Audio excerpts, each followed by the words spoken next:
Bonjour, bienvenue sur le plateau de Bâti Journal TV.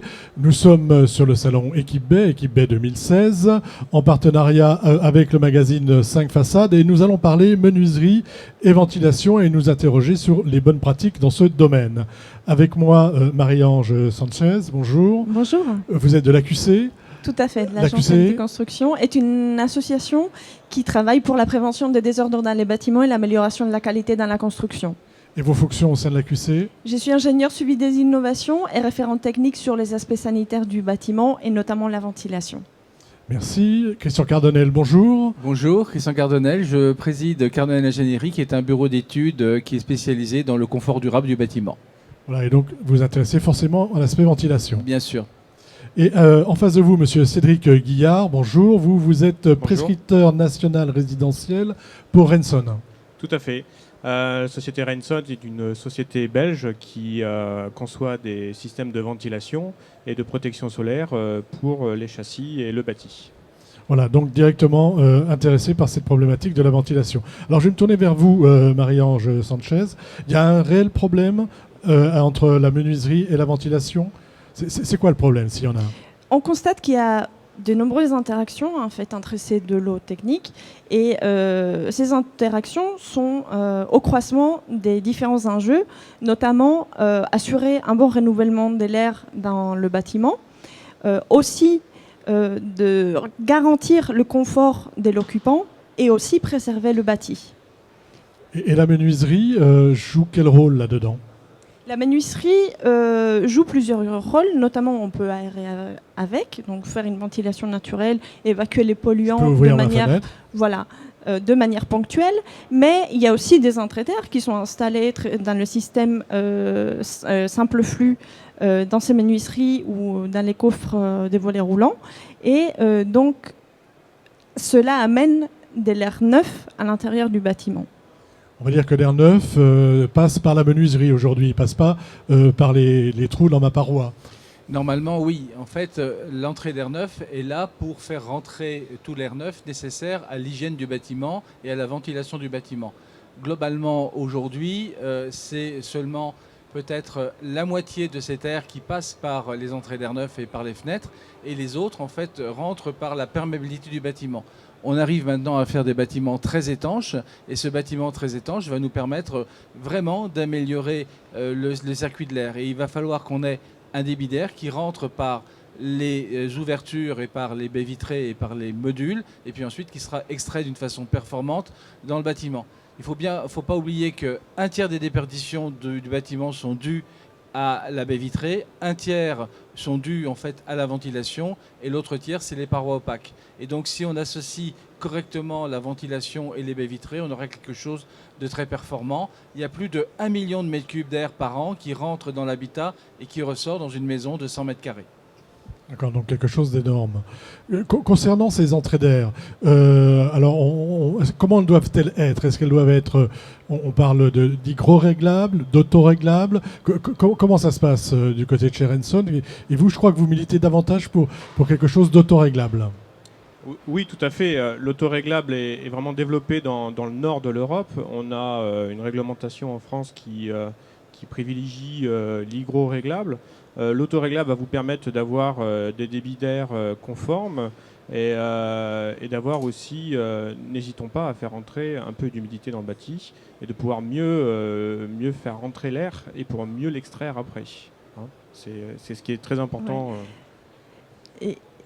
Et en plus du type d'entrée d'air ou en dehors de cela, ce qui est important, c'est qu'elle soit bien dimensionnée et qu'elle soit bien posée. C'est-à-dire qu'on rencontre aujourd'hui sur les terrains des fois des poses dans lesquelles il y a eu juste un percement avec une perceuse sur les profilés, où on trouve aussi des déflecteurs qui sont posés vers le bas et qui peuvent entraîner un inconfort et qui va finalement aboutir en fait à une obstruction de cette entrée d'air et donc à un mauvais renouvellement de l'air. Oui, allez-y. Tout à fait. Les entrées d'air dans notre société se positionnent au-dessus du châssis. on ne vient pas altérer l'efficacité énergétique du châssis, mais on va se positionner au-dessus pour pouvoir mieux ventiler et pouvoir avoir une meilleure gestion de la ventilation. L'idée, c'est de ne pas aller dégrader la menuiserie par un percement. Christian, sur cette... Sur ce point-là, c'est vrai qu'il va falloir aboutir à des bâtiments très étanches. Aujourd'hui, si je regarde dans une maison individuelle, quand on fait le test de perméabilité, on trouve souvent des trous équivalents qui sont égaux à peu près à ce format A4. Et donc, on a une fuite effectivement qui est très importante. Et l'air qui n'a pas de neurones essaie de circuler, rentre, ressort comme il veut, etc.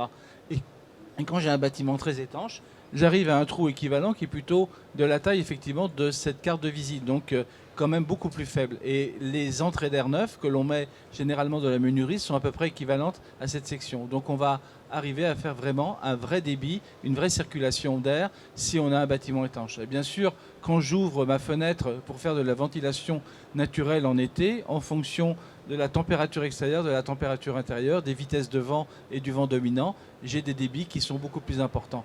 Il faut bien voir que quand on est en plein hiver, on va essayer d'optimiser notre débit d'air pour avoir vraiment un débit très faible et le faire juste à bon escient pour renouveler l'air. Un être humain, chaque jour, respire environ 15 mètres cubes d'air et il va falloir aussi dégager toutes ces odeurs, son CO2, ses COV produits. Et donc le COV, la cuisine, tout ce qui est des produits de cuisine, voilà. etc. On a beaucoup parlé de thermique pour le confort. Il faut parler maintenant de la santé. Une bonne qualité d'air, c'est la santé des occupants. Et ça, c'est important. Et ça passe par les entrées d'air en menuiserie. Qui pose ces entrées d'air aujourd'hui? Comment ça se passe très concrètement? Est-ce que c'est mon menuisier qui va venir faire les trous dont vous parliez tout à l'heure? Est-ce que c'est le gamiste qui va, mais qui ne saura pas forcément où sera placée sa fenêtre, donc il ne mettra pas forcément l'entrée d'air au bon endroit? Le gamiste, en fait, quand on fait une commande de baie vitrée, maintenant on intègre l'entrée d'air neuf à l'intérieur, soit effectivement au niveau directement de la menuiserie ou éventuellement au niveau du coffre à volet roulant. Et c'est vrai que c'est un point important. Dans les fenêtres de toiture, c'est toujours fait comme ça. On arrive à faire des choses très très performantes, mais il faut que la commande soit bien passée. Ensuite, si on a une entrée, il faut aussi qu'on ait une sortie. Dans une maison individuelle, l'air doit effectivement rentrer et sortir. On ne peut pas avoir une maison individuelle qui gonfle ou qui se réduit en fonction du débit d'air. Donc on va avoir une vraie qualité. Donc le système de ventilation et d'extraction est aussi très très important. Voilà, c'est vrai que Rayson a travaillé beaucoup là-dessus, sur ces points-là. D'accord. Vous vouliez ajouter quelque chose sur ce point? Il est vrai que sur les entrées d'air, c'est un point de coordination. Il y a un besoin de coordination entre différents lots différents corps techniques voilà. Entre la personne qui va installer la ventilation et le menuisier. Tout à fait. Et donc ça demande vraiment une coordination entre ces deux corps d'État qu'on a constaté qui présentaient des difficultés, notamment quand on a commencé à s'intéresser aux bâtiments performants. On partait du principe que tous les bâtiments étaient équipés d'une double flux, ce qui n'était absolument pas le cas et ce qui ne l'est toujours pas aujourd'hui. Et il y avait des opérations qui étaient équipées d'une simple flux et qui ne comportaient pas des entrées d'air. Donc effectivement, il y a une sensibilisation aussi à faire de ces points de vue. D'accord, c'est encore des choses qu'on voit régulièrement. Moins maintenant, mais c'est vrai qu'il y a 4 ou 5 ans, c'était assez récurrent. Ouais. Sur cette question de la mise en œuvre, de la mise en place, de la coordination, je ne sais pas, est-ce que vous, industriels, vous assistez sur ces choses-là ou est-ce que vous êtes peut-être un peu plus en amont? Oui, on est en amont. Nous, on prône plutôt pour que ce soit le menuisier, l'industriel menuisier, qui pose une entrée d'air. Sur le marché français, l'extraction peut être vendue aussi avec une entrée d'air. Donc on a une menuiserie qui est usinée sur place, enfin à l'usine, et qui est installée, et l'entrée d'air qui est posée par l'installateur de la VMC ou de la VMC double flux, VMC simple flux ou double flux. Est-ce que c'est mis, est-ce que c'est pas mis? Il faut qu'il y ait des contrôles. Je pense que le contrôle doit être aussi un peu plus fort pour qu'on puisse avoir de meilleures qualités d'air et puis qu'on puisse gérer ça au mieux. Dans le résidentiel neuf, avec les contrôles de perméabilité à l'air du bâtiment, tout ça, ça se passe assez bien. Et c'est vrai qu'on commence à gagner en qualité. Dans tout ce qui concerne la rénovation, c'est encore problématique. Souvent, on va changer les baies vitrées et c'est vrai que les entrées d'air neuf ne sont pas mises. On va venir étancher l'encadrement des baies vitrées, donc on va avoir effectivement beaucoup moins de perméabilité. Et si on n'a pas une extraction qui est adaptée, on aura effectivement un problème de ventilation très fort. D'autre part, sur cet air, c'est vrai que dans le futur, on va récupérer l'air extrait pour récupérer la chaleur. On a un potentiel de puissance assez importante, entre 300 et 500 watts d'énergie à évacuer en permanence. Et donc, par exemple, reproduire de la chaleur pour faire de l'eau chaude sanitaire, faire d'autres systèmes ou du chauffage. Alors bien sûr, on a le double flux, mais le double flux est un système qui fonctionne très très bien en plein hiver quand il fait très froid. En mi-saison, le bilan est beaucoup moins fort. Et puis en été, il faut qu'on bypasse le double flux pour pouvoir récupérer, du frais effectivement sur les points. Et donc on va avoir des systèmes complètement différents à venir dans le futur. Un peu plus complexe. L'idée, c'est la production d'eau chaude avec l'air chaud, par exemple, avec un chauffe-eau thermodynamique. Le chauffe-eau thermodynamique, maintenant avec des performances accrues, va nous devenir très très intéressant sur les systèmes. Mais il ne faut pas faire n'importe quoi sur les points. On a trop souvent l'impression que l'air va suivre la flèche qu'on y a indiquée. Et malheureusement, comme il n'a pas les neurones qui vont bien et qu'il va travailler uniquement par différence de pression, ça ne va pas le faire. Et donc, globalement, le système maintenant, la baie vitrée avec son étanchéité à l'air et les entrées d'air adaptées et puis une extraction qui se fait dans le bâtiment, ça va être un élément très important du confort à la fois thermique mais aussi du confort, la santé des occupants. Je voudrais revenir sur ces entrées d'air autoréglables ou hygroréglables. On n'est pas allé assez loin peut-être tout à l'heure. Je voulais savoir pourquoi vous militez davantage sur l'autoréglable que l'hygroréglable qu'on a tendance un petit peu à nous, journalistes du bâtiment, à nous vendre. Donc je voulais avoir un petit peu cette... Entre l'hygroréglable et l'autoréglable, l'hygro, on va éviter que l'humidité rentre dans le bâti. Et l'autoréglable, on va pouvoir réguler les débits d'air rentrants et en faisant aussi rentrer l'humidité dans le bâti, mais avec des débits qui sont mieux gérés et mieux régulés. Ça, c'est notre position, c'est notre avis et c'est ce que l'on commercialise partout en Europe. Donc, l'idée de mieux réguler, de mieux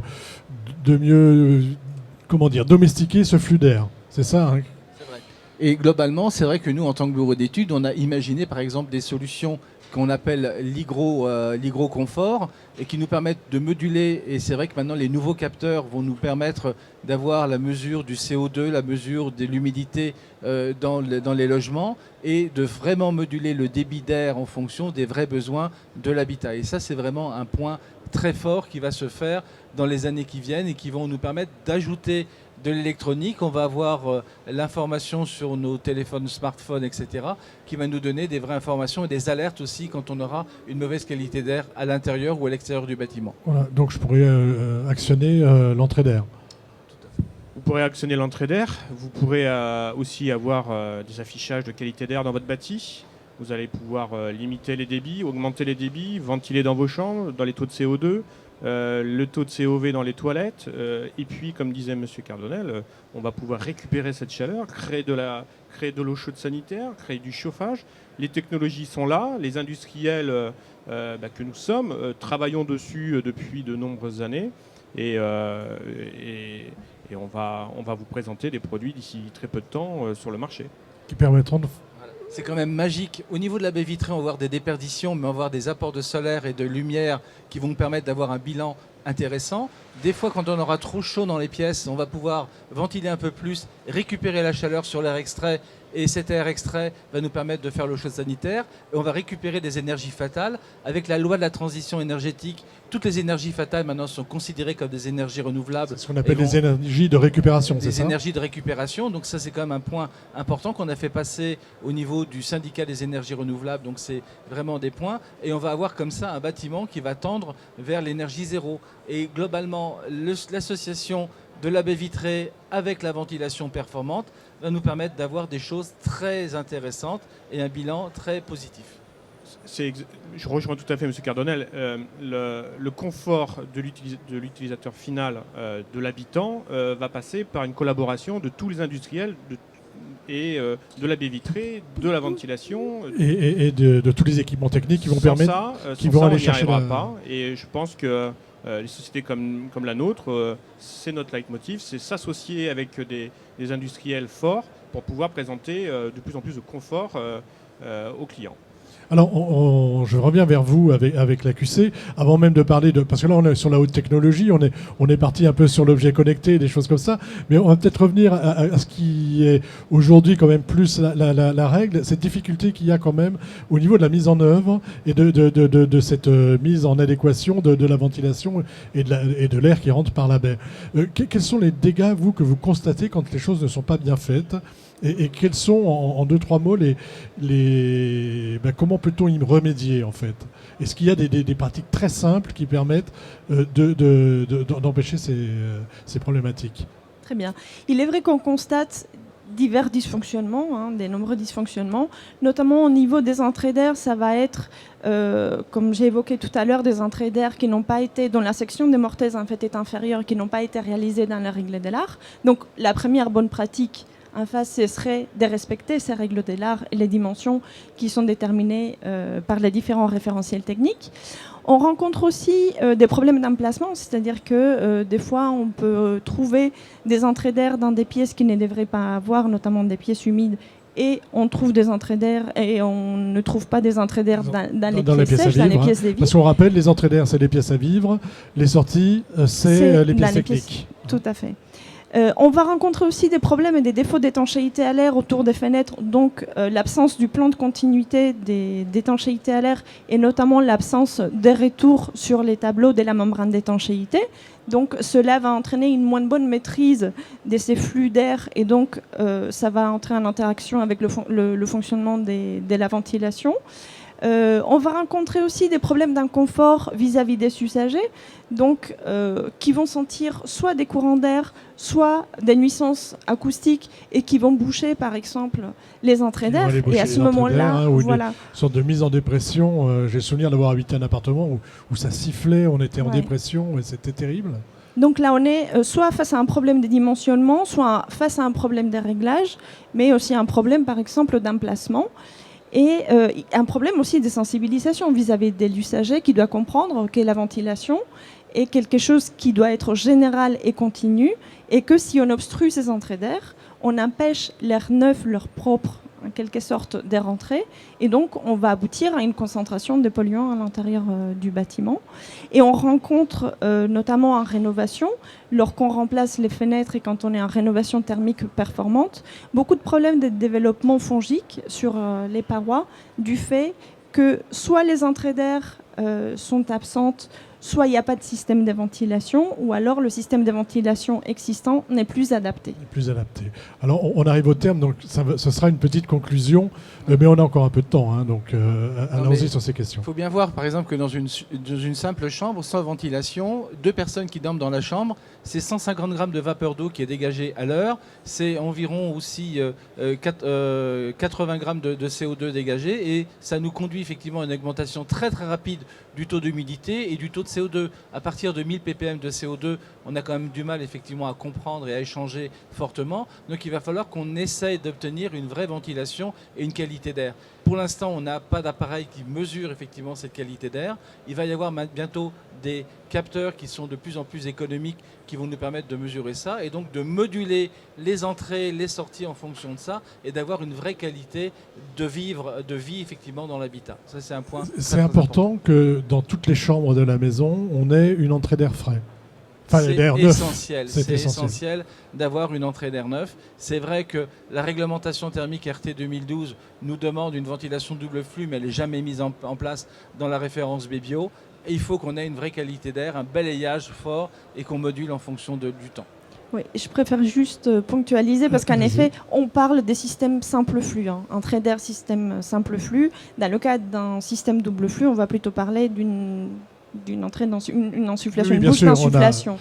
Oui, merci d'avoir précisé. Et après, il faut que, par exemple, sur une ventilation double flux, qu'il y ait l'entretien des filtres qui soit bien fait. Sinon, si on a le filtre qui est bouché, il n'y aura pas d'entrée d'air. Voilà, c'est ça. Et même chose pour l'entrée d'air. Et idem pour l'entrée d'air. L'entrée d'air doit être entretenue. Je rejoins complètement, Monsieur Cardonnel, sur la qualité de l'air dans les chambres. C'est une des pièces où on est le plus souvent présent. Et c'est vrai qu'on doit pouvoir ventiler dans ces chambres et détecter le CO2 et l'extraire. Il y a des technologies qui existent. On souhaite que la réglementation puisse évoluer dans ce sens. Et ce sera ma dernière question et ce sera votre conclusion. C'est la réglementation qui fait évoluer les choses dans ce domaine ? C'est la réglementation qui fait évoluer les choses. On a eu effectivement 5 ou 6 réglementations thermiques.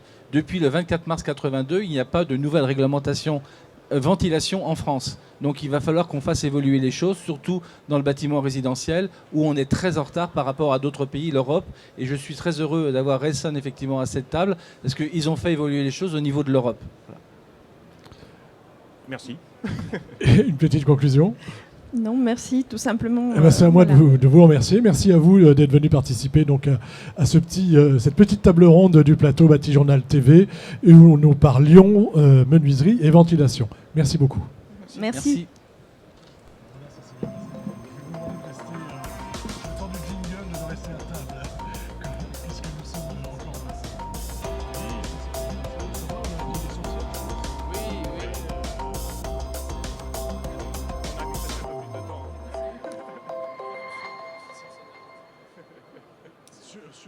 Uniquement